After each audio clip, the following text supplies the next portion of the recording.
Hello friend, मैं सुप्रिया स्वागत करती हूँ आपका डिकोड एग्ज़ाम में। फ्रेंड, हम अपने हिस्ट्री की एमसीक्यू सीरीज़ में हाई कोर्ट आरओ एआरओ में जो एंशिएंट एंड मेडावल से संबंधित जो प्रश्न पूछे गए थे हम उन्हें सॉल्व कर रहे थे, जिसमें हमने लास्ट क्लास में पार्ट 1 देखा था। पार्ट 1 के अंतर्गत अप्रॉक्स 20 to 25 क्वेश्चंस को हम लोगों ने डिस्कस किया था। आज उसी सीरीज़ को हम आगे बढ़ाएंगे और आज पार्ट 2 देखेंगे, जिसके अंतर्गत हम 20 to 25 क्वेश्चंस अगेन डिस्कस करेंगे और इन क्वेश्चंस के एक्सप्लेनेशन के थ्रू हम आपको संबंधित चैप्टर को भी रिवीजन कराने का प्रयास करेंगे। तो आइए स्टार्ट करते हैं आज की क्लास। और आज का हमारा पहला प्रश्न है जो कि एआरओ 2019 में पूछा गया था, वो है डैश में लिंग पूजा के डर को समाप्त कर इसे आधिकारिक अनुष्ठान के रूप में मान्यता दी गई। तो किस वेद में लिंग पूजा के डर को समाप्त कर दिया गया और उसे आधिकारिक अनुष्ठान के रूप में मान्यता दी गई? ऋग्वेद, सामवेद, यजुर्वेद या फिर अथर्ववेद? तो फ्रेंड, आंसर हो जाएगा अथर्ववेद में लिंग पूजा के डर को समाप्त कर दिया गया और इसे आधिकारिक अनुष्ठान के रूप में मान्यता दी गई। बात करें अथर्ववेद की, अथर्ववेद 4 वेदों में सबसे नवीन वेद है और देखा जाए तो ये वेद त्रयी से बाहर है। वेद त्रय जिसके अंतर्गत देखा जाए तो ऋग्वेद है, सामवेद है, यजुर्वेद है। चूँकि इन तीनों के विषय वस्तु एक है, इसलिए हम इसे वेद त्रय के अंतर्गत रखे हैं। और अथर्ववेद का जो कि विषय वस्तु इन तीनों से अलग है, इसलिए हम इसे वेद त्रयी के बाहर रखते हैं। तो क्या है इनकी विषय वस्तु? इनके अथर्ववेद की जो विषय वस्तु है वो जादू टोना, तंत्र मंत्र और देखा जाए तो औषधि से संबंधित है, शल्य क्रिया से संबंधित है। और अथर्ववेद का फ्रेंड जो प्रश्न जहाँ से बनता है, देखा जाए आपको उपनिषद पता होना चाहिए। अथर्ववेद का उपनिषद, चूँकि चारों ही वेदों का आपको उपनिषद पता होना चाहिए। उपनिषद अथर्ववेद का जैसे कि मुंडक उपनिषद हो गया, मांडुक उपनिषद हो गया, प्रश्नचित उपनिषद हो गया, जिसमें से मुंडक उपनिषद हम लोगों ने लास्ट क्लास में डिस्कस भी किया था कि वहाँ से सत्यमेव जयते जो लिया गया है, सत्य की ही जीत होती है, जिसको हमने राष्ट्र चिन्ह में उसको अंकित किया है देवनागरी लिपि में। ठीक है, आपको हर वेदों का उपवेद पता होना चाहिए, जिसमें से अगर हम अथर्ववेद का उपवेद की बात करें तो फ्रेंड इसका उपवेद है शिल्पवेद। ठीक है, शिल्पवेद। इसी तरह आपको सारे वेदों का पता होना चाहिए, आप इसको देख लेना अच्छे से। यहाँ पे देखिए ऋग्वेद की बात करें तो ये सबसे प्राचीन वेद है। ठीक है, जिसमें देखा जाए तो 10 मंडल हैं, 1028 सूक्त हैं और साथ ही साथ अगर श्लोक की बात करें तो लगभग 10,600 लगभग इसमें अपना श्लोक माने जाते हैं। ठीक है, जितने मंडलों में क्या क्या बातें की गई वो आपको पता होना चाहिए। जैसे कि अगर हम तीसरा मंडल लें जिसमें हमें गायत्री मंत्र उसमें लिखा गया विश्वामित्र के द्वारा, तीसरे मंडल में है। 7वें मंडल में देखा जाए तो दशराग जो युद्ध बात किया गया, जिसे हम परुषणी जो युद्ध हुआ था नदी के तट पे, वो बात किया गया है। 10वें मंडल में देखा जाए तो पुरुष सूक्त में देखा जाए तो उसमें वर्ण व्यवस्था के बारे में बात की गई है। तो ये सारी चीज़ें आपको पता होनी चाहिए। सामवेद के बारे में फ्रेंड बात करें तो सामवेद है जिसे हम भारतीय संगीत का जनक माना जाता है इसे, और ये पद्य में है। यजुर्वेद की बात करें तो ये गद्य और पद्य दोनों में है और इसके 2 भाग हैं, कृष्ण यजुर्वेद है, आपका शुक्ल यजुर्वेद है। तो ये सब आपको पता होने चाहिए। ठीक है, चलिए नेक्स्ट प्रश्न पे चलते हैं। नेक्स्ट प्रश्न है हमारा कि सम्राट अशोक की मृत्यु के बाद डैश का तेजी से पतन हुआ। सम्राट अशोक किस वंश का शासक था फ्रेंड? उसी वंश का पतन होगा। मौर्य राजवंश का, चोल राजवंश का, चालुक्य राजवंश का या फिर गुप्त राजवंश का? तो फ्रेंड मौर्य वंश राजवंश का। ठीक है, मौर्य राजवंश का अशोक की मृत्यु के बाद तेजी से पतन होता है। बात करें मौर्य राजवंश की तो फ्रेंड मौर्य राजवंश का संस्थापक था चंद्रगुप्त मौर्य, जिसने धनानंद को पराजित करके चाणक्य की सहायता से मौर्य वंश की स्थापना की। धनानंद जो कि नंद वंश का शासक था। नंद वंश का संस्थापक कौन था फ्रेंड? महापद्मनंद। उन्हीं के साथी थे, उन्हीं के मित्र थे पाणिनि। ये भी प्रश्न पूछता है। बात करें इसमें तो अशोक की मृत्यु के बाद क्या कारण थे कि इतना तेजी से मौर्य जो साम्राज्य था वो पतन की तरफ गया? ये थोड़ा सा समझ लो कि जो अशोक के बाद जो परवर्ती शासक थे वो इतने योग्य नहीं थे। ठीक है, वो इतने योग्य नहीं थे कि इतने विशाल साम्राज्य को वो संभाल सकें। और साथ ही साथ फ्रेंड वो इतने कमज़ोर थे कि जब आप देखेंगे मौर्य वंश का जो अंतिम शासक बृहदत्त, ठीक है, बृहदत्त जो रहता है वो इतना अयोग्य रहता है कि उसी के सेनापति जिसका नाम था पुष्यमित्र शुंग ने बृहदत्त की हत्या कर दी थी। और फिर आगे देखेंगे तो उसी के द्वारा शुंग वंश की स्थापना की जाती है। क्योंकि जब बृहदत्त की हत्या पुष्यमित्र शुंग ने किया था, उसका कारण ये माना जाता है कि ये काफ़ी अयोग्य रहता है। और उस समय बाहरी आक्रमणकारी जब देखे केंद्र की सत्ता कमज़ोर हो रही होती है तो बाहरी आक्रमणकारियों के लिए एक अनुकूल वातावरण बन रहा होता है उस धरती पर प्रवेश करने का। और यही देखा जाए, चूँकि पुष्यमित्र शुंग एक सेनापति था और एक सेनापति का एक अगर वफादार सेनापति है तो उसका दायित्व क्या होता है? अपने क्षेत्र के, अपने साम्राज्य की रक्षा करना। उसी दौरान जो कि बाहरी आक्रमणकारी प्रवेश कर रहे थे, तो अपने क्षेत्र, अपने साम्राज्य, अपने राज्य की रक्षा करने के लिए बृहदत्त को, पुष्यमित्र शुंग को लगा कि इतना अयोग्य शासक की रक्षा नहीं कर पाएगा, तो इसकी हत्या कर देता है। कब करता है? जब ये जो सैनिकों के परीक्षण करने के लिए, निरीक्षण करने के लिए बृहदत्त निकला रहता है, उसी दौरान हत्या कर देता है। और जब ये हत्या करता है तो किसी ने इसका विरोध नहीं किया। कारण मौर्य वंश के जो अशोक के बाद के जो शासक थे वो काफ़ी ज़्यादा देखा जाए तो अत्याचार क्या करते थे, उनके जनता के ऊपर अत्याचार किया करते थे। उनकी नीतियाँ कुछ ऐसी थी कि जनता के अंदर उनके प्रति आक्रोश हो गया था। इसीलिए जब पुष्यमित्र शुंग ने बृहदत्त की हत्या की तो किसी ने इसका विरोध नहीं किया। ठीक है, फिर उसी बात देखा जाए तो उसके बाद जो अन्य कारण माना जाता है तो ब्राह्मणों के प्रति अशोक की नीति। क्योंकि आप देखेंगे जो मानते हैं, जो इतिहासकार हैं, वो शुंग वंश को ब्राह्मण वंश मानते हैं। और आपको भी पता है कि अशोक ने बौद्ध धर्म को काफ़ी ज़्यादा प्रश्रय दिया, काफ़ी ज़्यादा बढ़ावा दिया, जिसकी वजह से जो ब्राह्मण वर्ग था वो भी काफ़ी ज़्यादा क्रोधित होने लगा था। उसे कहीं ना कहीं ये लगने लगा था कि उसका धर्म संकट में है, और फिर ये भी एक कारण बना, ठीक है, मौर्य वंश के पतन का। फिर उसके बाद देखा जाए विशाल साम्राज्य, काफ़ी विशाल साम्राज्य था, और उसी के समय जो मौर्य वंश की जो राजधानी थी वो उसका केंद्र में नहीं होना, ठीक है, पाटलिपुत्र केंद्र में नहीं था, जिसके वजह से इतने विशाल साम्राज्य को एक मतलब गठित करना काफ़ी ज़्यादा मुश्किल था। इस वजह से जो प्रांतीय शासक थे वो भी विद्रोह कर देते थे, वो भी केंद्र से अपने आप को स्वतंत्र कर देते थे। ये सब कारण माना जाता है। और फिर राजसी जो परिवार था उसमें काफ़ी ज़्यादा फूट और षड्यंत्र था, ये सब भी कारण माना जाता है। सबसे निम्न कारण फ्रेंड वो माना जाता है कि जो अशोक के द्वारा युद्ध नीति को त्याग करके अहिंसा की नीति को अपनाना, ये काफ़ी निम्न कारण माना जाता है। फ्रेंड कारण ये है, अशोक को हम महान कहते हैं क्योंकि अशोक को महान कहने का कारण ये था उसने युद्ध नीति को त्यागा था, वो युद्ध करना भूला नहीं था। वो अभी भी इतना ज़्यादा शक्तिशाली था कि कहा जाता था कि उसके एक हाथ में तलवार होती थी तो दूसरे हाथ में वो सामंजस्य की नीति अपनाता था। उसे पता था कि वो जानता था कि अगर वो तलवार उठा लेगा तो ये सारे राज्यों को अपने अधीन कर लेगा, लेकिन उसके बावजूद भी वो सारे राज्यों के साथ, जितने भी उसके आसपास के लोग होते थे, उनके साथ सामंजस्य की नीति, भाईचारे की नीति, बंधुत्व की नीति अपनाता था। और यही कारण है फ्रेंड अशोक महान कहलाया है, क्योंकि वो तलवार के दम पे भी लोगों को अपने अधीन कर सकता था, लेकिन उसने ऐसा नहीं किया।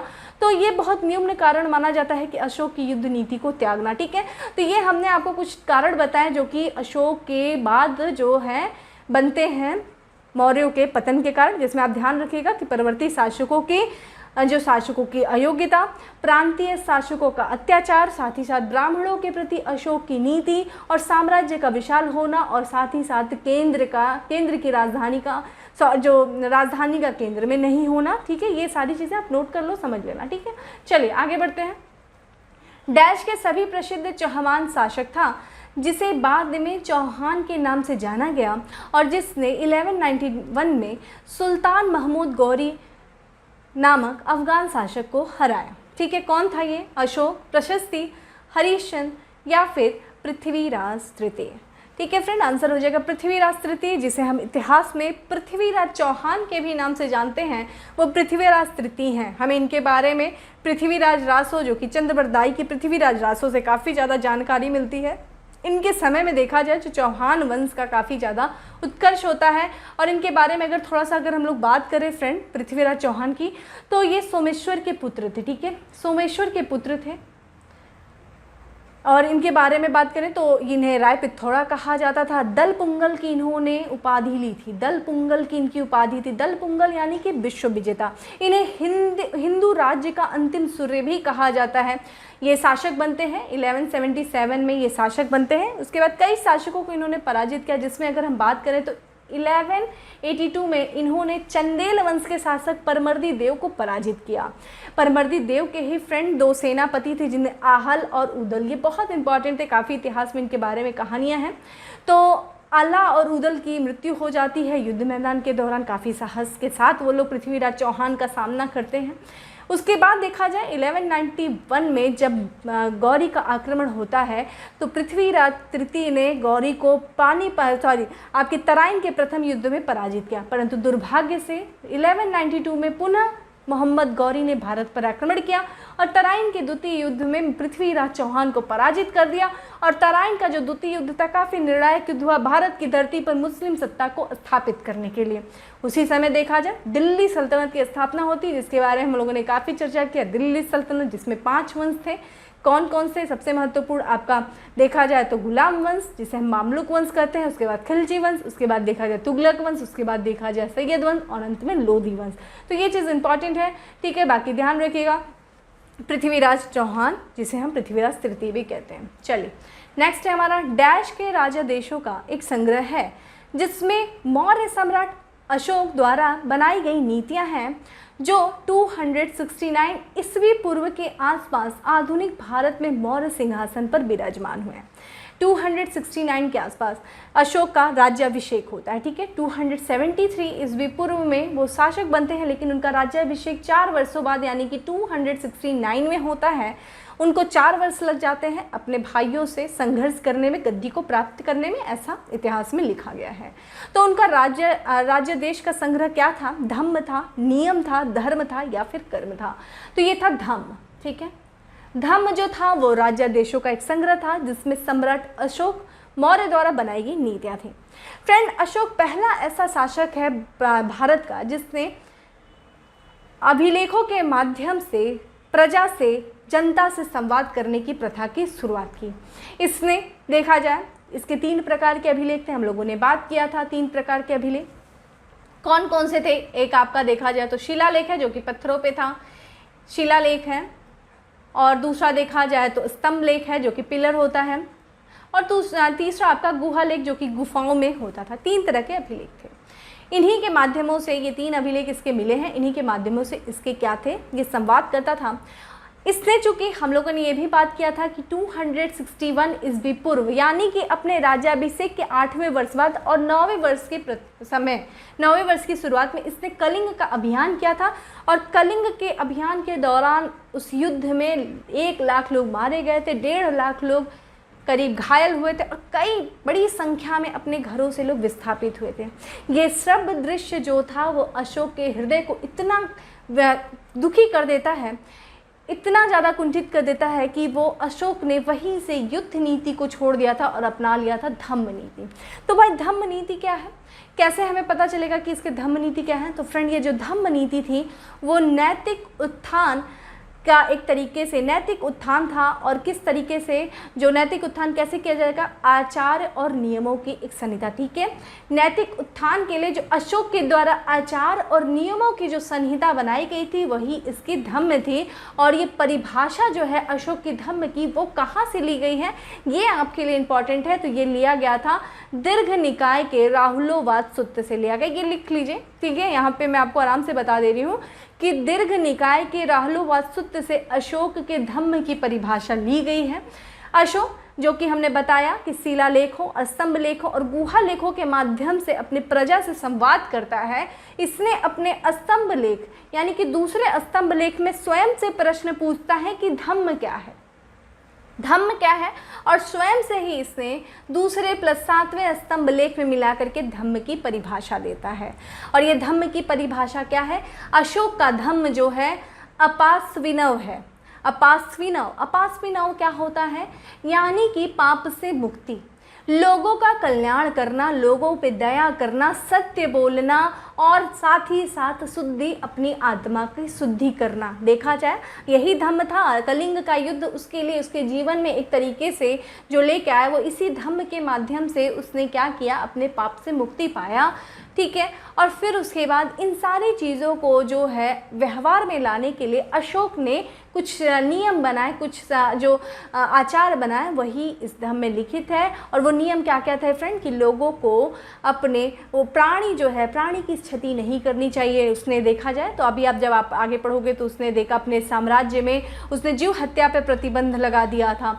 इसी के साथ साथ लोगों को अपने माता पिता का सेवा करनी चाहिए, लोगों को अपने वृद्धजनों की सेवा करना चाहिए, गुरुजनों का सम्मान करना चाहिए, सबसे अच्छे से व्यवहार, जैसे कि आपके मित्र हो गए, आपके परिजन हो गए, ब्राह्मण हो गए, इनके साथ अच्छा व्यवहार करना चाहिए, कम खर्च करना चाहिए, कम संचय करना चाहिए। ये किसका सब है? ये सब धम्म में लिखा है अशोक के। किस में बोला गया है? दूसरे में स्वयं प्रश्न पूछता है, दूसरे स्तंभ में धम्म क्या है, और दूसरे और सातवें स्तंभ लेख में मिलाकर बोलता है धम्म की परिभाषा, जो मैंने अभी आपके सामने बता दी। ठीक है, तो ये चीज़ ध्यान रखिएगा, काफ़ी इंटरेस्टिंग है। अशोक जो कैरेक्टर है, जो अशोक शासक महान अशोक हैं, वो मुझे खुद भी बहुत पसंद है, मैं उनको बड़ा इंटरेस्ट के साथ पढ़ती हूँ। तो आपको इसलिए अभी बता दी कि ये चीज़ें आपको माइंड में क्लिक करेंगे एग्जाम के दौरान। ठीक है, चलिए नेक्स्ट पढ़ते हैं। मौर्यों के पतन का एक अन्य कारण यह था कि डैश का तख्ता पलट मौर्यों के उत्पीड़न के खिलाफ लोगों का विद्रोह था, और मौर्य काल उदारतः मौर्यों द्वारा विदेशी विचारों को अपनाने के प्रति उसका अस्वीकरण था। ठीक है, तो ये फ्रेंड पुष्यमित्र शुंग के द्वारा तख्ता पलट किया गया था। हमने आपको इसके बारे में बताया कि किस तरीके से जो मौर्य वंश का अंतिम शासक बृहदत्त, वो इतना अयोग्य था कि उसी के सेनापति यानी कि पुष्यमित्र शुंग के द्वारा उसकी हत्या कर दी गई। कारण ये था कि उसका अयोग्यता के कारण पुष्यमित्र शुंग जो कि एक सेनापति था, उसको ये लग रहा था कि ये इसके वजह से बाहरी आक्रमणकारी हमारे क्षेत्र, हमारे साम्राज्य पर अधिकार कर लेंगे, इसलिए उसने मौका देखते ही उसकी हत्या कर दी और फिर वहीं पे शुंग वंश की स्थापना किया, जो कि विद्वानों, जो इतिहासकारों के द्वारा एक ब्राह्मण वंश माना जाता है। ठीक है, आप देखेंगे कि ये मौर्योत्तर काल का दौर शुरू होता है, और इसी समय देखा जाए जो शुंग वंश रहेगा वो 185 से लेकर के देखा जाए तो 75 ईस्वी पूर्व तक शासन चलेगा शुंग वंश का। उसके बाद देखिए तो कर्ण वंश आता है, फिर सातवाहन वंश आएगा। और फ्रेंड ये वो दौर है जब मौर्योत्तर काल में जो भारत था वो लगभग छोटे छोटे क्षेत्रीय जो भागों में क्षेत्रीय शक्तियों में बट गया था, और ये वही क्षेत्रीय शक्तियाँ जब आपस में अपने साम्राज्य विस्तार के लिए संघर्ष कर रही होती तो बाहरी आक्रमणकारियों के लिए एक अनुकूल वातावरण मिलेगा। और इसी क्रम में मौर्योत्तर काल में हम विभिन्न आक्रमणकारियों का भी भारत में प्रवेश देखते हैं, जिसमें सबसे पहला प्रवेश होगा हिंद यवन शासकों का, उसके बाद देखिए शकों का, पार्थियनों का, फिर देखा जाए कुषाणों का। तो ये एक क्रम स्टार्ट होगा भारतीय बाहरी शक्तियों का, विदेशी शक्तियों का भारत में आगमन। ठीक है, तो इस तरह से था जो आक्रमण, जो तख्ता पलट किया गया था पुष्यमित्र शुंग के द्वारा किया गया था। उसके बाद शुंग वंश की स्थापना की गई थी। चलिए नेक्स्ट है, व्यापार मार्गों का अभिसरण या फिर मिलन बिंदु था जो मध्य एशिया से होते हुए सिल्क रूट से जुड़ा हुआ था। तो ये व्यापार मार्गों का अभिसरण क्या था? जो कि मध्य एशिया से होते हुए सिल्क रूट से जुड़ा हुआ था। तक्षशिला, बक्सर, बिंदुसार या फिर विजयालय। ये विजयालय तो फ्रेंड देखा जाए तो चोल वंश का शासक था। बिंदुसार देखा जाए तो आपका मौर्य वंश का था, चंद्रगुप्त मौर्य, फिर बिंदुसार, फिर उसके बाद देखा जाए अशोक। ये फ्रेंड आंसर हो जाएगा तक्षशिला। ठीक है, तक्षशिला जो था वो व्यापार मार्गों का एक अभिसरण था, मिलन बिंदु था, जो कि मध्य एशिया से होते हुए सिल्क रूट से जुड़ा था। बात करें तक्षशिला की फ्रेंड तो इसे भारत का द्वार कहा जाता है। ठीक है, उत्तर पश्चिम में स्थित है, भारत का द्वार कहा जाता है। और ये प्राचीन भारत में गांधार की राजधानी था। ठीक है, गांधार की राजधानी था तक्षशिला, और ये उस समय व्यापार और शिक्षा का महत्वपूर्ण केंद्र हुआ करता था। एक प्रश्न आया था कि तक्षशिला किस लिए प्रसिद्ध था। बहुत से बच्चों ने तक्षशिला जो है वो शिक्षा से संबंधित लगा के प्रश्न आंसर कराए थे, लेकिन ध्यान रखिएगा तक्षशिला व्यापार और शिक्षा दोनों के लिए ही एक महत्वपूर्ण केंद्र बिंदु था। क्योंकि तक्षशिला एक विद्यालय था, देखा जाए प्राचीन भारत में सबसे पुराना विद्यालय, जो कि इस समय यहीं से चाणक्य ने शिक्षा ग्रहण भी किया, अध्ययन भी किया, अध्यापक भी थे वो चंद्रगुप्त मौर्य ने किया, यहाँ पे जीवक ने किया, बहुत से लोगों ने यहाँ से शिक्षा ग्रहण की, और ये व्यापारिक मार्ग के लिए भी स्थित था। इसकी अगर भौगोलिक स्थिति देखें तो ये सिंधु और झेलम के बीच में स्थित है। ये सिंधु प्लस झेलम के बीच में ये तक्षशिला स्थित है, और ये 3 महान मार्गों, ठीक है, 3 महान व्यापारिक मार्गों के संगम पर स्थित है। और ये 3 महान व्यापारिक मार्ग कौन से हैं फ्रेंड? एक उत्तरापथ है आपका, दूसरा आपका उत्तर पश्चिमी मार्ग है, और तीसरा सिंधु मार्ग। ठीक है, सिंधु मार्ग जो कि सिंधु नदी के मार्ग पर ये स्थित है, और ये वही सिंधु मार्ग है जो देखा जाए उत्तर में सिल्क रूट से जुड़ती है, तो दक्षिण में देखा जाए हिंद महासागर तक पहुंचाती है। ठीक है, तो उत्तर में जो आपका रेशम मार्ग और दक्षिण में जो हिंद महासागर तक पहुंचाती है सिंधु नदी। तो ये महत्वपूर्ण 3 मार्गों पर स्थित होने के कारण इसका एक अपना व्यापारिक महत्व था, किसका? तक्षशिला का। ठीक है, भरत के पुत्र तक्ष के नाम पर इसका जो है नाम रखा गया था। रामायण में इसकी व्याख्या की गई है, वही भरत। ठीक है, उधर के शासक थे। ये आपने आराम से जब इसके बारे में एंशिएंट हिस्ट्री की आप क्लास करेंगे तो वहाँ पे अच्छे से आपको बताया जाएगा। ठीक है, वर्तमान में देखा जाए तो ये पाकिस्तान का जो पंजाब प्रांत है वहाँ पे जो रावलपिंडी में, ये एक तरीके से रावलपिंडी में पुरा स्थल के रूप में वहाँ पे सुरक्षित है। ठीक है, चलिए आगे चलते हैं। मालविकाग्निमित्रम में शुंगों को ब्राह्मण बताया गया है जो डैश गोत्र से संबंधित है। मालविकाग्निमित्रम कालिदास के द्वारा रचित उनकी कथा मालविकाग्निमित्रम, इसमें देखा जाए तो शुंग वंश के संस्थापक पुष्यमित्र शुंग के पुत्र अग्निमित्र और मालविका की प्रेम कहानी लिखी गई है।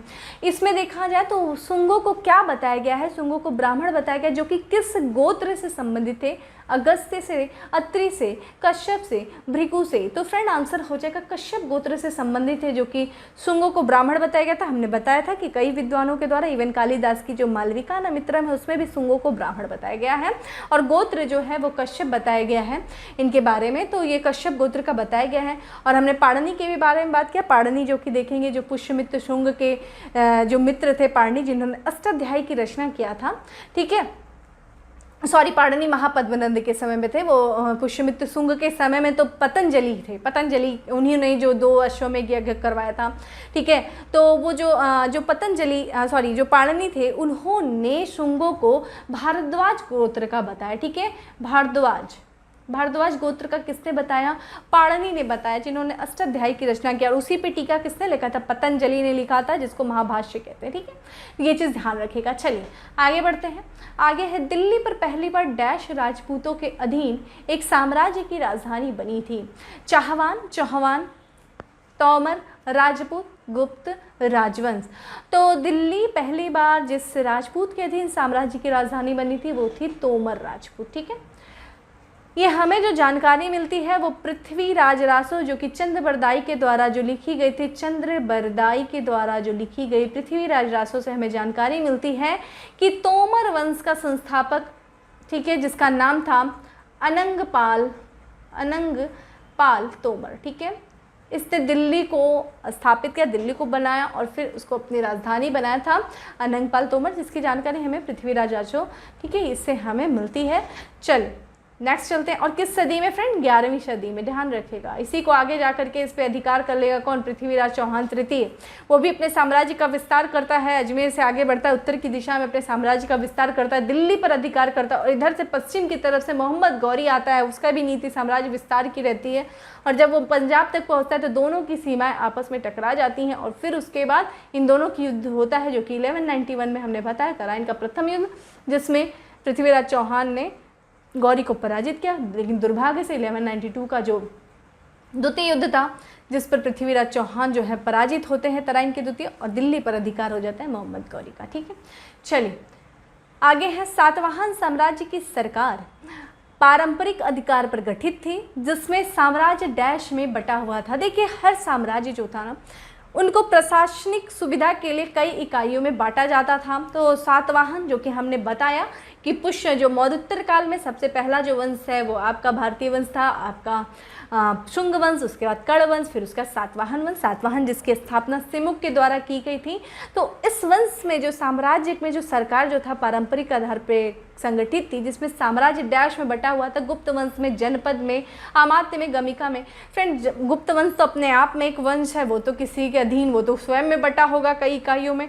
यहाँ पे आंसर जनपद हो जाएगा। ठीक है, जनपदों में बटा हुआ था जो साम्राज्य था, वो जनपदों में बटा हुआ था। ठीक है, जनपदों में ध्यान रखिएगा। और जो जनपद थे फ्रेंड वो देखा जाए तो ग्राम में बटे हुए थे। ठीक है, ग्राम में। जनपदों को फ्रेंड हम आहार भी कहते थे, आहार भी सातवाहनों के समय में कहा जाता था। फ्रेंड ध्यान रखिएगा, जो ये प्रांत होते हैं साम्राज्य के अंतर्गत, जैसे साम्राज्य को प्रांतों में बांटा, प्रांतों को देखा जाए तो इस तरीके से कई इकाइयों में बांटा जाता है। तो हर वंश में अलग अलग कहा जाता है। मौर्यों में प्रांतों कुछ और कहा जाएगा, फिर उसके बाद आप जाएंगे मौर्यों के बाद गुप्त वंश के समय में। तो ये चीज़ आप ध्यान रखिएगा। यहाँ पे सातवाहन पूछ रहा है, इसलिए आप ध्यान रखिएगा, आपको याद होना चाहिए थोड़ा, ये सारी चीज़ें यहाँ से प्रश्न बनते हैं। तो ये जनपद है, जो आपका सातवाहनों के समय में जो साम्राज्य है वो जनपद में बटा हुआ है। और जनपद को हम आहार कहते थे, और जिसका जो प्रमुख था, जो शासन करता था, वो अमात्य करता था। ठीक है, अमात्य इसका प्रशासक था, जिसके हाथ में जनपद का शासन था। अमात्य ग्राम था फ्रेंड, ग्रामों में जो प्रधान जो अधिकारी हुआ करता था उसको गामिक कहा जाता था या फिर उसी को गोलमिक कहा जाता था, गोलमिक, ठीक है, या फिर इसको गौलिक कहा जाता था, जो कि सैन्य टुकड़ी का प्रधान होता था। ठीक है, ये चीज़ ध्यान रखिएगा। तो आपको ये चीज़ बता दिया गया कि देखिए जनपद था जिसको आहार कहते थे, जिसका प्रमुख कौन होता था, अमात्य होता था। जनपद के नीचे ग्राम होता था जिसका प्रमुख कौन होता था, गोलमिक होता था या फिर उसे गौलिक कहा जाता था, जो कि सैन्य टुकड़ी का प्रधान हुआ करता था। ठीक है, यही सातवाहन थे जिन्होंने ब्राह्मणों को भूमि अनुदान देने की जो प्रथा चलाई थी, इन सातवाहनों के द्वारा चलाई गई थी भूमि अनुदान देने की प्रथा। ठीक है, नेक्स्ट बढ़े।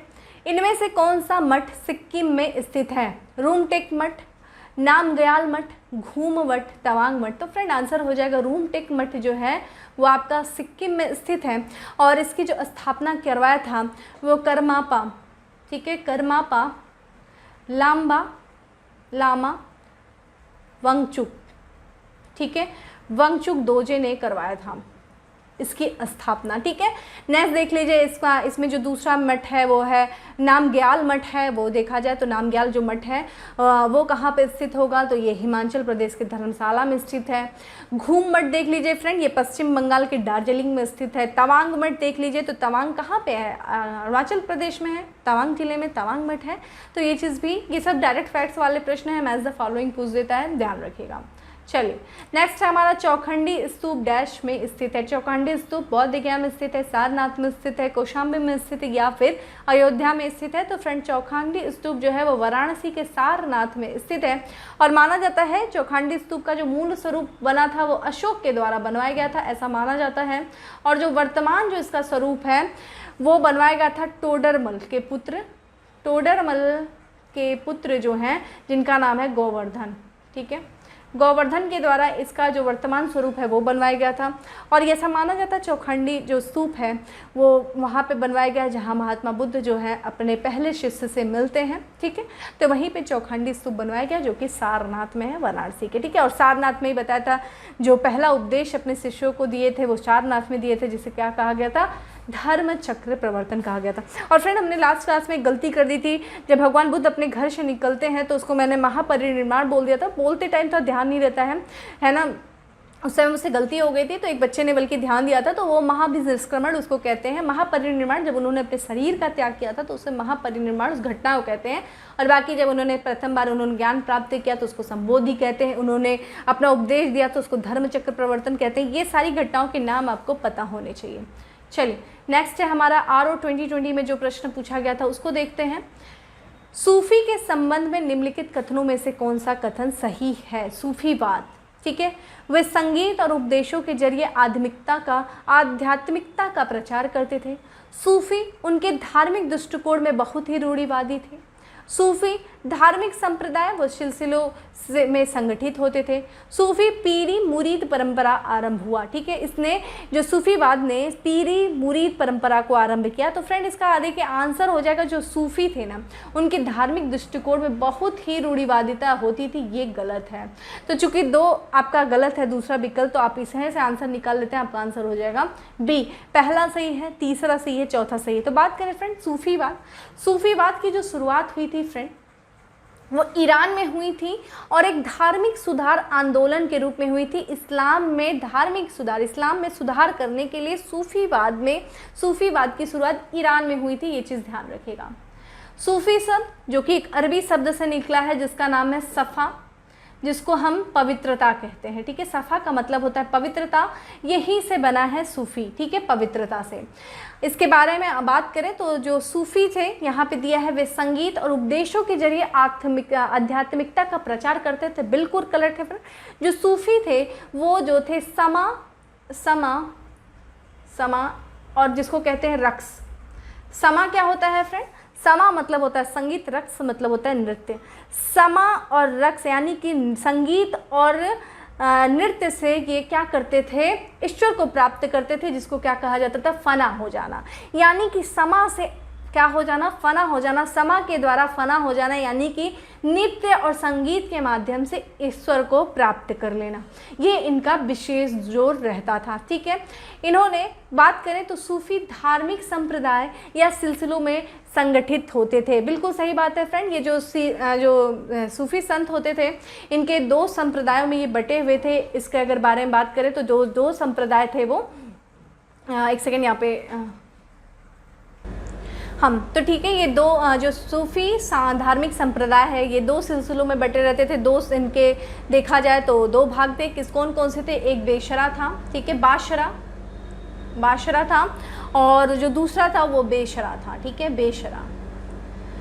और ये बाशरा क्या होता था फ्रेंड, जो शरीयत को मानते थे, और बेशरा क्या होते थे, जो शरीयत को नहीं मानते थे और इस्लाम में सुधार की मांग करते थे। ठीक है, तो ये दो चीज़ें थे। इस तरह से ये देखा जाए दो सिलसिले हुआ करते थे इनके। इनमें पीरी मुरीदी परंपरा थी। ठीक है फ्रेंड, पीरी क्या होता है, पीरी जो होता था जिसे हम मुशीद व शेख भी कहते हैं, मुशीद या शेख भी कहते हैं, ये गुरु होता था। ठीक है, गुरु और शिष्य की जो परंपरा थी उसी को पीरी यानी कि गुरु, मुरीदी यानी कि शिष्य। मुरीदी को फ्रेंड जो कहा जाता था तालिब भी कहा जाता था, ध्यान रखिएगा, तालिब भी कहा जाता था। तो इस सिलसिला, इस परंपरा की शुरुआत भी इन्होंने किया।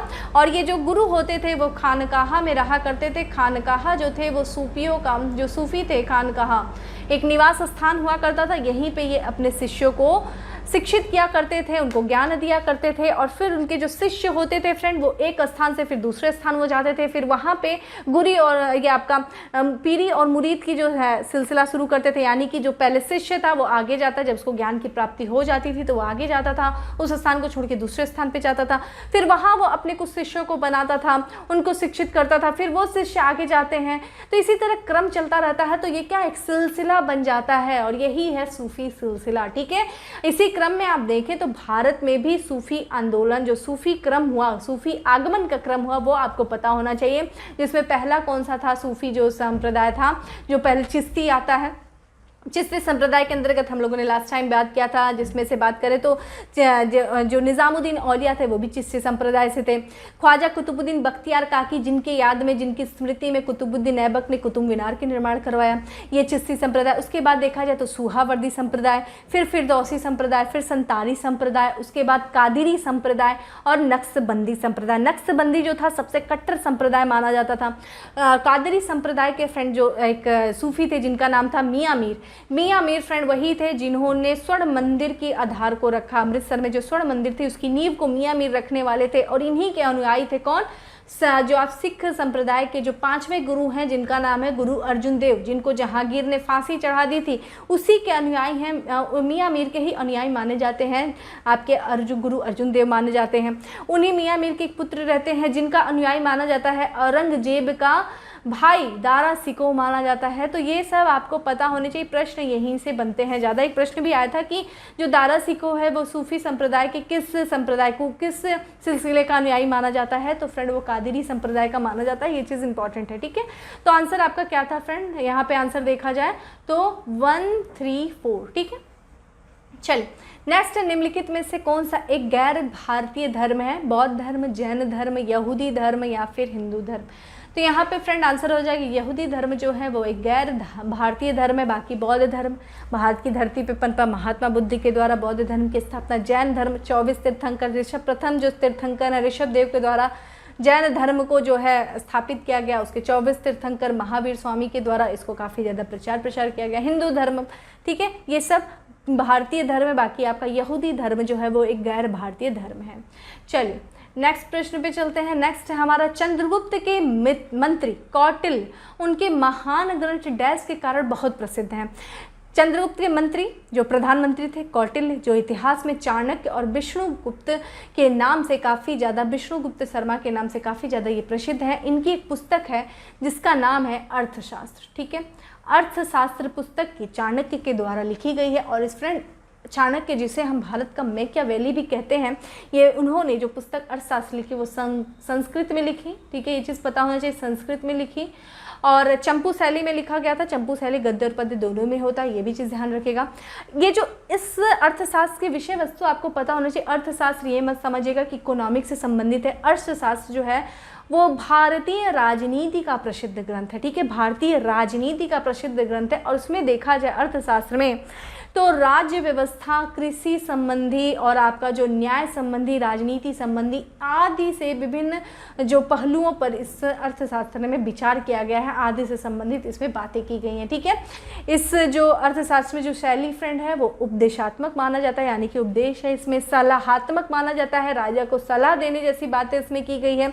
इसी में एक बात कहा गया है कि राजा को किस तरीके से शासन करना चाहिए, सारी चीज़ें बात की गई। इसमें एक और भी बात की गई थी कि इन्होंने एक राजा को सलाह दिया कि एक राजा को सुबह उठ के अपने इतिहास के बारे में कुछ बातें पढ़नी जरूर चाहिए, क्योंकि इतिहास से बहुत सारी चीज़ें हमें सीखने को मिलती है। इसी अर्थशास्त्र में चाणक्य ने ये सब बातें लिखी थी, ठीक है। तो ये चीज़ ध्यान रखिएगा। चाणक्य, जिसे हम चणक भी कहते हैं, चाणक्य कहते थे, उनके पिता का नाम चणक था, उसी के आधार पर इनको कहा जाता था, ठीक है। चलिए, और बाकी देख लीजिए, कामसूत्र वात्स्यायन के द्वारा लिखी गई थी। अभिज्ञान शाकुंतलम फ्रेंड ये कालिदास के द्वारा लिखी गई थी। इसके बारे में एक फैक्ट्स ये है कि अभिज्ञान शाकुंतलम जो कि भारतीय जो पहला ऐसा ग्रंथ है, भारतीय ग्रंथ, जिसका किसी विदेशी भाषा में अनुवाद किया गया था। तो सबसे पहला ग्रंथ जो माना जाता है अभिज्ञान शाकुंतलम, जिसका विदेशी भाषा में अनुवाद किया गया था। और सर्वाधिक विदेशी भाषा में अनुवाद करने वाला ग्रंथ है पंचतंत्र, ठीक है, पंचतंत्र, जिसको विष्णुगुप्त के द्वारा लिखा गया था, पंचतंत्र। और इसका सर्वाधिक मतलब 12 विदेशी भाषा में अनुवाद किया गया। मनुस्मृति, ये देखा जाए तो आपका प्राचीन भारत का माना जाता है कि ये आपका ग्रंथ है। चलिए नेक्स्ट पे चलते हैं। नेक्स्ट है पानीपत का प्रथम युद्ध निम्नलिखित में से किनके मध्य हुआ था? पानीपत का प्रथम युद्ध फ्रेंड 1526। राणा सांगा बाबर, इब्राहिम लोदी बाबर, कुतुब खान राणा सांगा, अकबर और राणा सांगा। तो फ्रेंड आंसर हो जाएगा इब्राहिम लोदी और बाबर के बीच हुआ था पानीपत का प्रथम युद्ध हुआ था। इसके बारे में हम लोगों ने बताया था कि पानीपत का प्रथम युद्ध 1526 में हुआ था। इब्राहिम लोदी जो कि दिल्ली सल्तनत के अंतर्गत 5वां वंश और अंतिम वंश लोदी वंश का अंतिम शासक इब्राहिम लोदी और बाबर के बीच में हुआ था इस युद्ध, जो कि ये भी काफ़ी निर्णायक युद्ध था। देखिए 2 युद्ध आप देखेंगे ना, कुछ युद्धों को सीक्वेंस में ला लो, जैसे कि 1192 का युद्ध जिसे हम तराइन का युद्ध कहते हैं, ये भी एक निर्णायक युद्ध था, भारत की धरती में मुस्लिम सत्ता की स्थापना करता है। 1526 का युद्ध जिसे हम क्या कहते हैं, पानीपत का प्रथम युद्ध। इस युद्ध ने दिल्ली सल्तनत को समाप्त करके भारत की धरती पर मुगल सत्ता की स्थापना कर दी। बाबर के द्वारा मुगल सत्ता की स्थापना की जाती है, ठीक है, पानीपत के प्रथम। इसी तरह जब आप आधुनिक भारत पढ़ेंगे तो 1764 का युद्ध, बक्सर का युद्ध, ठीक है, ये सब इंपॉर्टेंट है। बक्सर के युद्ध ने पूरी तरीके से किस तरीके से पूरी भारत की राजनीति को बदल दिया। तो कुछ युद्ध बहुत ही निर्णायक हैं जिनको आपको अच्छे से पता होना चाहिए, ठीक है। तो ये चीज़ ध्यान रखिएगा। इब्राहिम लोदी बाबर, इसके बारे में हम लोगों ने ऑलरेडी बहुत बात किया, इसलिए यहाँ पे ज़्यादा समय नहीं बर्बाद करना चाहिए। विजयनगर के सबसे प्रसिद्ध शासक कृष्णदेव राय किस राजवंश से संबंधित थे? कृष्णदेव राय किस राजवंश से संबंधित थे? मौर्य, तुलुक, संगम, इनमें से कोई नहीं। मौर्य वंश से शासक कृष्ण, विजयनगर साम्राज्य का कोई मतलब ही नहीं है, ये तो खुद में ही एक अपने आप में राजवंश है। मौर्य वंश जिसकी स्थापना चंद्रगुप्त मौर्य ने किया था। संगम, तुलुक। फ्रेंड देखिए विजयनगर की बात करें फ्रेंड, तो विजयनगर के संस्थापक जो थे वो हरिहर और बुक्का थे, ठीक है, हरिहर प्लस बुक्का। इन्होंने 1336 में विजयनगर साम्राज्य की स्थापना किया। आप इस समय देखेंगे दिल्ली सल्तनत के अंतर्गत तुगलक वंश चल रहा था। तुगलक वंश का इस समय शासक था मोहम्मद बिन तुगलक। तो मोहम्मद बिन तुगलक, हम लोगों ने राजधानी परिवर्तन की भी बात बताई थी फ्रेंड, किस तरीके से दिल्ली से वो दौलताबाद जाता है। वो यही कारण रहता है कि वो इतना ज़्यादा साम्राज्य का विस्तार हो जाता है, उसके समय में बहुत ज़्यादा सर्वाधिक विस्तार होता है दिल्ली सल्तनत का मोहम्मद बिन तुगलक के समय में। तो साम्राज्य को नियंत्रित करने के लिए उसने अपनी राजधानी परिवर्तन किया था। काफ़ी आधुनिक उसके विचार थे, देखा जाए तो सही था, लेकिन उसका दुर्भाग्य ऐसा था, सब असफल हो जाता है उसका। तो उसी के दौरान देखा जाए तो बहुत सारे क्षेत्रीय शक्तियों का उदय होता है। तो तुगलक वंश के ही समय में दक्षिण में देखा जाए तो विजयनगर साम्राज्य की स्थापना की जाती है हरिहर और बुक्का के द्वारा। और इसी विजयनगर साम्राज्य के अंतर्गत 4 वंश थे, जिसमें पहला वंश था संगम वंश था। उसके बाद फ्रेंड सीक्वेंस पूछता है, ध्यान होना चाहिए। दूसरा देख लीजिए सुलुभ वंश था, ठीक है, सुलुभ वंश था। और फिर तीसरा फ्रेंड है तुलुभ वंश। और अंतिम में देखा जाए तो आर्यवीडु वंश था। तो जो आपका तुलुभ वंश था फ्रेंड, इसका जो समय देखा जाए तो ये 1505 से लेकर के 1570, ठीक है, ये इसका तुलुभ वंश का समय है। और इसी का शासक है फ्रेंड ये कृष्णदेव राय। कृष्णदेवराय की फ्रेंड बाबरनामा में बाबर ने भी बड़ी तारीफ की थी। उसने इब्राहिम लोदी को तो काफ़ी मतलब मूर्ख टाइप का बताया था, और कृष्णदेवराय काफ़ी अपने समय के शक्तिशाली शासक थे, और इनकी तारीफ़ किया था बाबर ने अपने जो आत्मकथा बाबरनामा में। ठीक है, तो यही थे कृष्णदेवराय जो कि तुलुक वंश से संबंधित है। तो चलिए हमारा आंसर क्या हो जाएगा, तुलुक वंश। ठीक है, तुलुक वंश। चलिए आगे चलते हैं। निम्नलिखित में से किसे प्रारंभिक भारतीय पुरातत्व की मुख्य अवधियों में घटनाक्रम के अनुसार क्रमबद्ध किया जाए। सबसे पहले क्या घटना हुई, फिर उसके बाद घटना क्या। देखिए, नवपाषाण काल, मध्य पाषाण काल, पूरा पाषाण काल, फिर हड़प्पा सभ्यता। पूरा पाषाण, मध्य पाषाण, नवपाषाण, हड़प्पा सभ्यता। पूरा पाषाण, नवपाषाण, मध्य पाषाण, हड़प्पा सभ्यता। हड़प्पा सभ्यता, पूरा पाषाण, नवपाषाण, या फिर मध्य पाषाण, फिर पूरा नवपाषाण। फ्रेंड इसका आंसर हो जाएगा सबसे पहले पूरा पाषाण, फिर मध्य पाषाण, फिर नवपाषाण, फिर हड़प्पा सभ्यता। पूरा पाषाण मतलब फ्रेंड होता है कि पूरी तरीके से, पाषाण मतलब पत्थर। ठीक है, पाषाण पत्थर होता है पूरा, यानी कि पुराना पत्थर, प्राचीन पूरा। तो इसी के आधार पे, ठीक है, ये ध्यान दीजिएगा, जो युग बटे हैं फ्रेंड, उसके बारे में अगर फ्रेंड बात करें, देखा जाए आप, ये वो समय है फ्रेंड जब जलवायु, देखिए ये जो वितरण किया गया है ना, उसको दो आधारों पे किया गया है, जलवायु परिवर्तन के आधार पे, साथ ही साथ जो उनके औजारों का जो स्वरूप बदलने के आधार पे हमने अपने इतिहास को इन क्रमों में बांटा है। जलवायु जैसे जैसे परिवर्तित होगी फ्रेंड, तो देखा जाए तो वनस्पतियों का भी परिवर्तन होगा। वनस्पतियों का जैसे जैसे परिवर्तन होगा तो उनको खाने वाले, उस पर आश्रित रहने वाले जीव जंतुओं के भी आकार में परिवर्तन होगा। जब उनके आकार में परिवर्तन होगा तो उनका शिकार जो मानव कर रहा था उसके हथियार में भी परिवर्तन होगा। जैसे कि बहुत बड़ा जानवर है तो उसके लिए कोई बड़ा सा हथियार होना चाहिए, कोई छोटा जानवर है तो छोटा हथियार होना चाहिए। तो ये आकार में जो जलवायु परिवर्तन के आधार पे, और साथ ही साथ जो उन हथियारों उपकरणों में जो परिवर्तन हो रहा है उसके आधार पे इतिहासकारों ने जो युग है उनको इस क्रम में बांटा है। जिसमें बात करें तो जो पूरा पाषाण काल काफ़ी इसका बड़ा, इसमें देखा जाए तो 1970 में इसको भी 3 भागों में बांटा था। किसने बांटा था फ्रेंड, एडोर्ड लार्टेंड। ठीक है, लार्टेंड के द्वारा इसको भी 3 भागों में बांटा गया था। वो 3 भाग क्या थे फ्रेंड, तो निम्न पूरा पाषाण काल, मध्य पूरा पाषाण काल, उच्च पूरा पाषाण काल। इस समय जो पूरा पाषाण के समय जो मानव था वो पूरी तरह से आखेटक हुआ करता था और खाद्य संग्रह हुआ करता था, शिकारी था और भोजन इकट्ठा करता था। मध्य पाषाण काल में फ्रेंड थोड़ा सा मानव आगे बढ़ता है और वो आखेटक के साथ साथ पशुपालक भी हो जाता है। पशुपालक पहला जो जानवर पालता है वो कुत्ता रहता है, ये चीज़ ध्यान रखिएगा। नवपाषाण काल में मनुष्य, इसको नवपाषाण क्रांति भी कहते हैं क्योंकि इसने पूरी तरीके से मानव का जीवन बदल दिया था। और यहाँ पे जो है आखेटक के साथ साथ मनुष्य जो है कृषि करने लगता है। तो कृषि की शुरुआत नवपाषाण काल में मानी जाती है। अग्नि की खोज फ्रेंड जो हुआ था वो तो पूरा पाषाण काल के अंतर्गत, जो आपका उच्च पूरा पाषाण काल है उस समय अग्नि की खोज हुई थी, लेकिन अग्नि का जो इस्तेमाल होगा फ्रेंड वो नवपाषाण काल में होगा। इस समय देखा जाए तो मनुष्य जानवरों को पालतू बनाने लगा था, ये भी प्रश्न आता है। हड़प्पा सभ्यता के फ्रेंड बारे में हम लोगों ने बात किया ही। हड़प्पा सभ्यता जिसका देखा जाए कार्बन डेटिंग के हिसाब से जो समय माना जाता है वो 2350 से लेकर के 1750 माना जाता है, C14 कार्बन डेटिंग के हिसाब से। ठीक है, तो ये हड़प्पा सभ्यता था। उसके बाद हड़प्पा सभ्यता आता है। आपको पता होना चाहिए नवपाषाण काल में जो कृषि हुई थी सबसे पहले उसके साक्ष्य कहाँ मिले थे। ठीक है, ये सारी चीज़ें जो उससे संबंधित साक्ष्य हैं यहाँ पे बताना इतना अभी मेरे पास समय नहीं है, यहाँ पे काफ़ी लिमिटेड टाइम होता है, इसलिए काफ़ी अच्छा इससे प्रश्न 1-2 जरूर बनते हैं। इससे संबंधित मैंने प्रश्नों को सॉल्व कराया है, आप प्लेलिस्ट में जाकर के चेक कर सकते हैं, वहाँ पे एक बार देख लेना। ठीक है, चलिए आगे बढ़ते हैं नेक्स्ट प्रश्न में। नेक्स्ट प्रश्न है हमारा, निम्नलिखित में से किसे लोकप्रिय रूप से प्राचीन भारत के नेपोलियन के रूप में जाना जाता है। प्राचीन नेपोलियन फ्रेंड फ्रांस का शासक था, बहुत ज़्यादा विजय अभियान किए थे, जहाँ जहाँ युद्ध किया, जहाँ जहाँ उसने आक्रमण किया उसमें वो सफल था।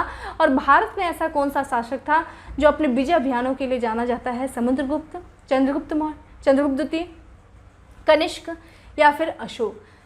तो फ्रेंड ये है आपका समुद्रगुप्त। ठीक है, गुप्त वंश का शासक गुप्त वंश, जिसकी स्थापना देखा जाए तो 240 में श्री गुप्त के द्वारा की गई थी। गुप्त वंश उसी का शासक है समुद्रगुप्त।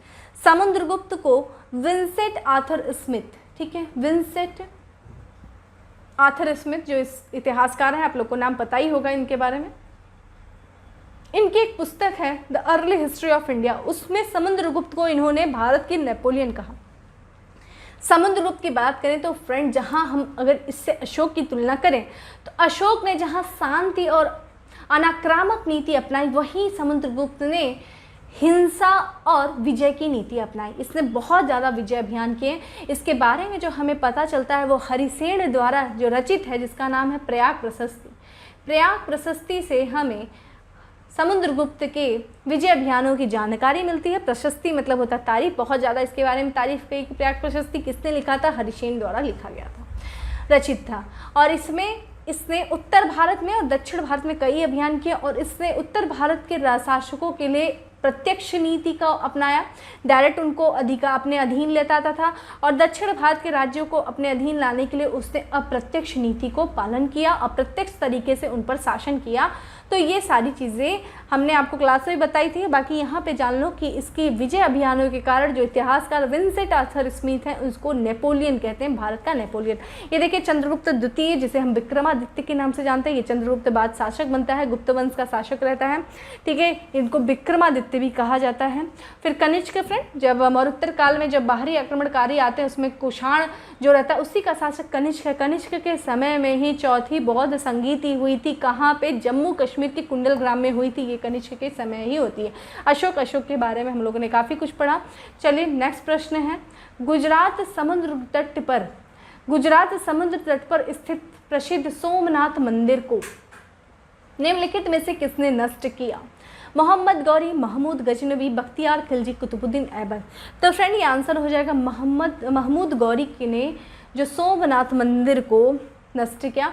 ये देख लीजिए 1998 में गजनी का शासक बनता है और शासक बनने के बाद इसने 1000 से लेकर के 1027 तक भारत पर 17 आक्रमण किए, ठीक है। इसके आक्रमण करने का उद्देश्य था फ्रेंड कोई साम्राज्य विस्तार करना नहीं था, क्योंकि इसका जो मोहम्मद गजनवी का उद्देश्य था मध्य भारत में अपने शक्ति का, अपने साम्राज्य का विस्तार करना।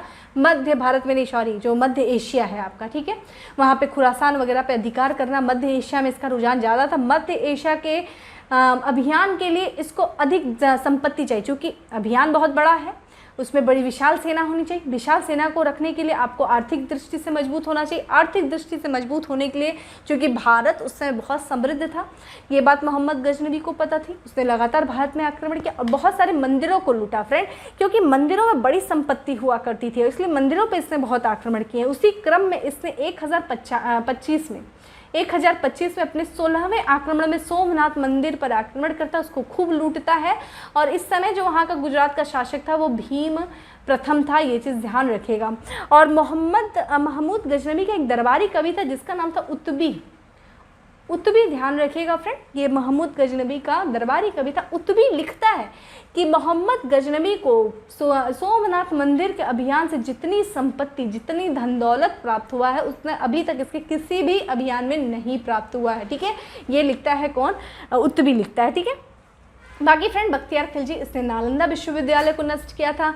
कुतुबुद्दीन ऐबक, दिल्ली सल्तनत के अंतर्गत गुलाम वंश का संस्थापक कुतुबुद्दीन ऐबक, जिसने देखा जाए तो किसने ऐसे कुतुब मीनार की इसने नींव रखी थी, ठीक है। कुतुबुल इस्लाम मस्जिद की इसने बनवाया था, ठीक है। ये कुछ इसके स्थापत्य हैं। चलिए नेक्स्ट चलते हैं। नेक्स्ट है हमारा नेक्स्ट एंड लास्ट क्वेश्चन, सिक्कों के अध्ययन सिक्कों के अध्ययन जिसमें आलेख और चित्रों जैसे दृश्य तत्वों सहित धातु क्रम विश्लेषण और उनके मिलने की परिस्थिति शामिल है, डैश कहा जाता है। तो सिक्के को अध्ययन को क्या कहा जाता है? डायरेक्ट यही पूछ रहा है।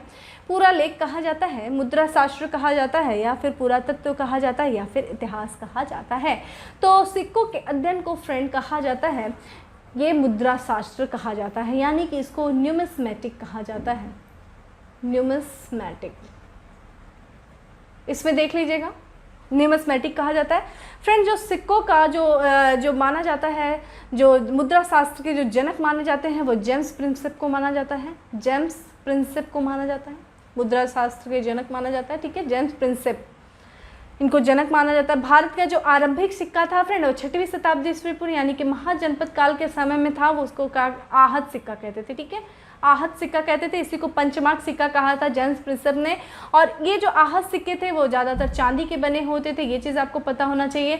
और ये लेख रहित सिक्के थे, इसमें कुछ लिखा नहीं जाता था, इसमें कुछ आकृतियाँ होती थी। ये आकृतियाँ कौन सी होती थी? जैसे मछली होता था, पहाड़ होता था, पेड़ होता था, हाथी होता था, अर्धचंद्र होते थे, ये सारे जो इसमें चित्र बने होते थे आहत मुद्राओं पे, लेख नहीं रहता था, ये चीज़ ध्यान रखिएगा। आगे चल करके जो पहला लेख युक्त सिक्का बनेगा, लेख युक्त जो सर्वप्रथम सिक्के बनेंगे फ्रेंड, वो लेख युक्त जो सिक्के बनेंगे वो आप आगे जब वहाँ पे जाता है, जब मौर्योत्तर काल आता है, उसमें जो पहला जो शासक, जो बाहरी आक्रमणकारी आते जो कि हिंद यवन शासक रहते, तो हिंद यवन शासकों के द्वारा सबसे पहला लेख युक्त सिक्का चलाया जाता है और वो सोने का रहता है। ठीक है, सोने का सबसे पहले लेख युक्त सिक्का चलाया जाएगा, तो ये चीज़ ध्यान रखिएगा। सोना सबसे पहला जो सिक्का था वो आहत सिक्का था, चांदी का सिक्का था। मुद्रा शास्त्र के जनक जेम्स प्रिंसेप को माना जाता है और उन्होंने आहत सिक्के को मुद्रा, उन्होंने क्या कहा था, पंचमार्क सिक्का कहा था, जैसे मार्क कर देना। ठीक है, तो ये था मुद्रा शास्त्र। ठीक है, तो फ्रेंड इस तरीके से हमारा जो हाई कोर्ट RO से संबंधित जितने भी प्रश्न एंशिएंट एंड मेडाइवल में पूछे गए हैं उन सारे प्रश्नों को हम लोगों ने देख लिया, दो पार्ट में करके। इसको देख लेना, तो रिवीजन कर लेना। और भी जो हिस्ट्री से संबंधित मैंने कुछ MCQs कराए हैं, आप प्लेलिस्ट में देखना, वहाँ पे जाकर देखना, तो आपको और भी चीज़ें मिल जाएंगी। उससे आपका हिस्ट्री जो है आपका काफ़ी ज़्यादा कवर हो जाएगा, खासकर एंशिएंट हिस्ट्री और मेडाइवल अभी मेरी चली रही है, उसमें मैंने कुछ ही क्लासेस को लिया है, आगे लेते चलेंगे उसको। दिल्ली सल्तनत तक कंप्लीट कराया है, आप वहाँ तक देख सकते हैं। वो सारी चीज़ें आपको हेल्प करेगी आपके हाई कोर्ट RO के एग्ज़ाम में। ठीक है फ्रेंड, फिर मिलेंगे हम अपने नेक्स्ट सेशन में, तब तक के लिए bye, have a good day, stay safe and stay happy.